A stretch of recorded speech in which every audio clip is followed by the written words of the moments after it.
So just bringing up the topic of periods, I'm like already uncomfortable. Same. I don't want to talk about it. Period. A common term for menstruation, the process in a female reproductive system of discharging blood and other materials from the uterine lining, usually at monthly intervals. What makes periods so hard to talk about? I was around 13 or 12, and we were at a gathering, and I was talking. For some reason, I think I already had my period, and I needed a pad, and I just blurted it out to my mom and my aunt, and I was like, oh, I need a pad, and my cousins were giving me nasty looks. It's like, don't, ugh. yeah, and they were telling me it's disgusting. You should keep that quiet, and I was like, oh, okay.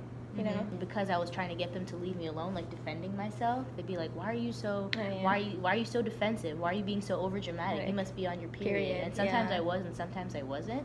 But when that was brought up, that argument, it just made me want to shut down because it felt like, ugh, I'm on my period. I'm just gonna be shut down, and people are gonna say I'm gross, and that everything I'm saying doesn't make sense because I'm on my period. It invalidates everything.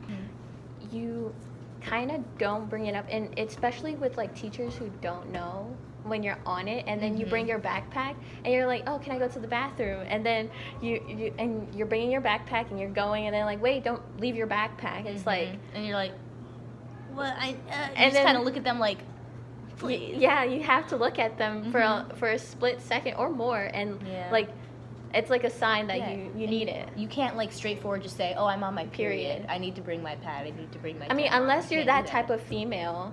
Yeah, and the thing is, that type of female, you got to be extra bold to talk about it, but every girl has it, so why do you have to be extra bold to talk about it?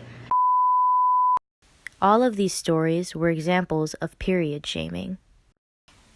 With period shaming, natural functions of a woman's body are stigmatized and labeled as disgusting, putting women in a position where they must be silent and hide in order to avoid discrimination, embarrassment, and invalidation.